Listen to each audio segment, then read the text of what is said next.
Prodi Sistem Informasi kelas 05 SISE 001 dengan NIM 2310917501004 dengan rekan saya Della Puspita dengan NIM 2310917501030. Baik, saya akan menjelaskan materi mengenai sales atau penjualan dalam ERP. Jadi, sales merupakan proses menawarkan, menjual, hingga mendistribusikan produk atau jasa kepada pelanggan agar menghasilkan keuntungan atau pendapatan. Namun, tujuan sales bukan hanya menjual barang, tetapi memenuhi target pertumbuhan, meningkatkan volume penjualan secara konsisten, dan yang paling penting adalah membangun loyalitas jangka panjang dengan konsumen. Slide berikutnya yaitu integrasi departemen melalui ERP. Jadi di masa lalu departemen penjualan seringkali bekerja terisolasi. Namun dengan ERP, aktivitas sales terintegrasikan secara real time dengan 3 departemen strategis. Yang pertama dengan inventory untuk memastikan stok selalu ada pada pesanan. Yang kedua ada production agar tim pabrik tahu berapa banyak barang yang harus diproduksi berdasarkan pesanan aktual. Dan yang ketiga ada dengan finance, yaitu untuk otomatisasi pembuatan invoice dan pencatatan piutang tanpa perlu input ulang manual.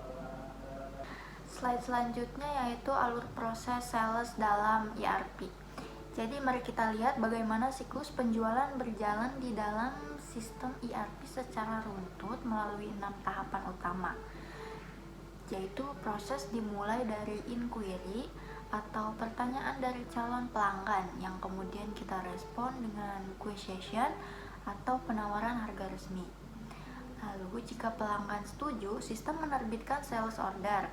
Setelah itu, bagian logistik melakukan delivery atau pengiriman barang. Begitu barang dikirim, sistem otomatis memicu billing atau tagihan, dan siklus ditutup ketika kita menerima payment atau pelunasan dari pelanggan. Selanjutnya yaitu sales order management, di mana jantung dari modul ini itu ada pada sales order management.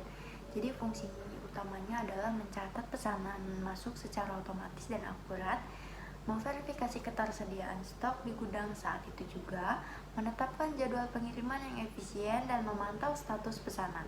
Jadi hal ini meminimalkan kesalahan manusia yang sering terjadi jika menggunakan pencatatan manual. Next yaitu integrasi sales dan inventory. Mari kita bedah lebih dalam mengenai integrasi antar sales dan inventory. Jadi ketika sebuah pesanan dikonfirmasi di sistem, saldo stok di gudang akan langsung otomatis terpotong. Sistem juga memiliki fitur early warning, yaitu memberikan peringatan jika stok sudah mencapai batas minimum. Ini sangat penting untuk menghindari kondisi stock out atau kehabisan barang yang bisa membuat kita kehilangan potensi penjualan.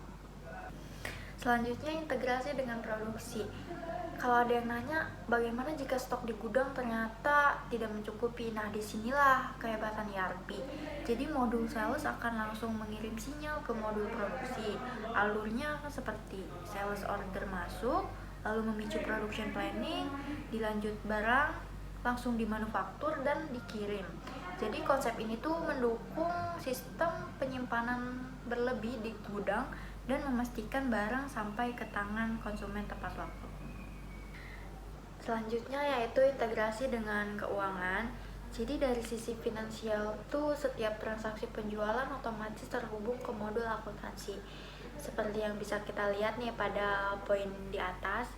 Jadi saat pengiriman selesai, invoice dibuat otomatis untuk mempercepat penagihan. Pencatatan piutang juga terpusat agar kontrol arus lebih baik. Sehingga hasil akhirnya tuh manajemen mendapatkan laporan pendapatan yang instan dan akurat per periode untuk pengambilan keputusan yang cepat. Nah, lalu di sini ada manfaat strategis modul sales.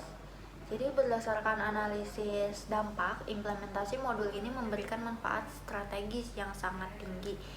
Jadi dampak terbesar pada otomatisasi proses yang mengakses birokrasi diikuti dengan informasi real time yang memberikan transparansi data. Jadi hal ini berujung pada peningkatan produktivitas tim dan pada akhirnya meningkatkan kepuasan serta retensi pelanggan. Baik, materi selanjutnya akan dijelaskan oleh rekan saya yaitu Della Puspita. Assalamualaikum warahmatullahi wabarakatuh. Perkenalkan, nama saya Della Puspita. Di sini saya akan melanjutkan penjelasan tentang Odoo. Nah, di sini ada tampilan awal Odoo. Kita mulai. Nah, di Odoo ini ada berbagai macam modul. Ada modul website, sales, keuangan, layanan, produktivitas, dan lain-lain. Di sini saya akan mengambil modul sales. Jadi kita diawali dengan penambahan data dulu ya. Jadi di sini ada nama, terus ada nama perusahaan, kita pakai PT Cahaya Satwa. Nah, di sini ada email, nomor telepon, negara, karyawan, tujuannya saya mahasiswa aja gitu. Lalu mulai sekarang.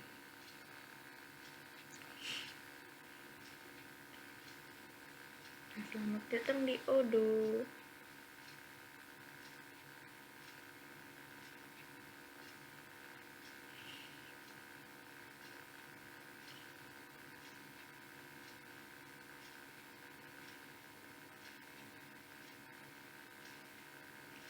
Aktivasinya ini menggunakan email ya, jadi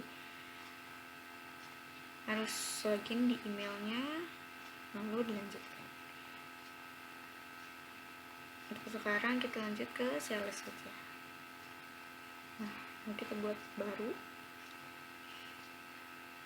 Kita buat nama pelanggannya di sini. Kita buat TV Pet Show. Kita buat. Kita ubah tanggal kadaluarsanya, kapan ya, bebas.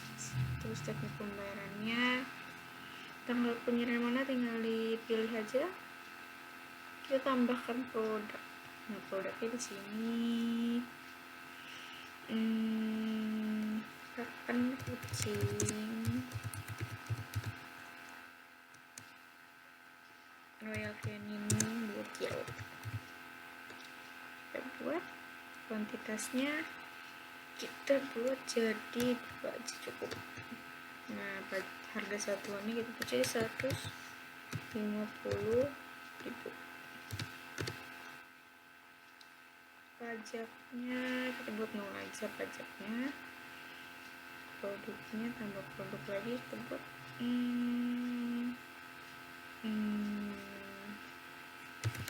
kalung kucing.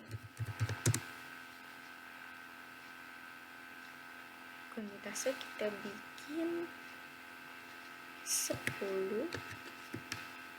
Terus harga satunya kita bikin 15. Saya pakai pajak ya, tapi bebas nambahin pajaknya. Terus lanjut produknya kita buat susu kucing 1 lagi. Kuantitasnya kita buat 25. Harga satuannya kita bikin 25.000.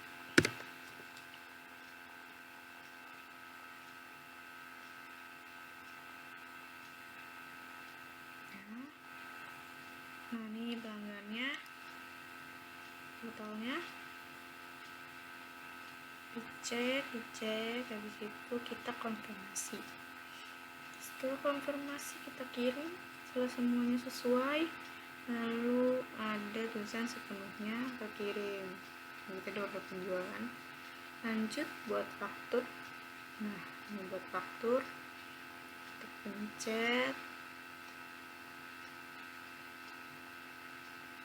disesuaikan, barang-barangnya kita konfirmasi.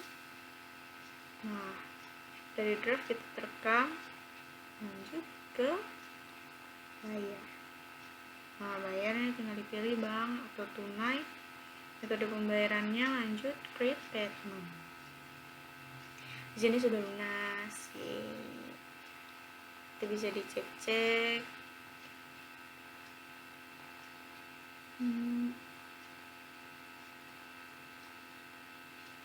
Orderannya selesai nih.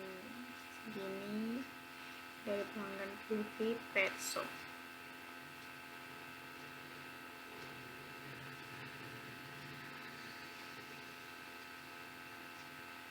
Bisa dicek juga produknya kalau mau buat baru. Bisa buat baru produk. Contohnya di sini produknya kita buat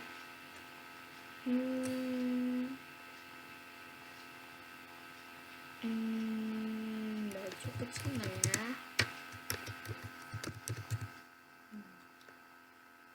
Produknya jumlah dipesannya, terus harga jualnya kita jual 100.000. Unit yang pajaknya nggak usah, modal kita buat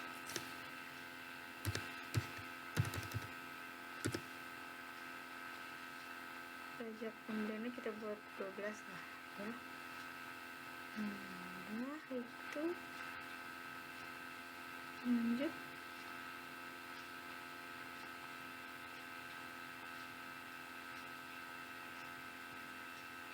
Nah di sini ada deh baju kucingnya dengan harganya. Sudah. Nah, fungsinya di sini. Sekian. Kita lanjut ke tantangan dalam pengelolaan salesnya ya.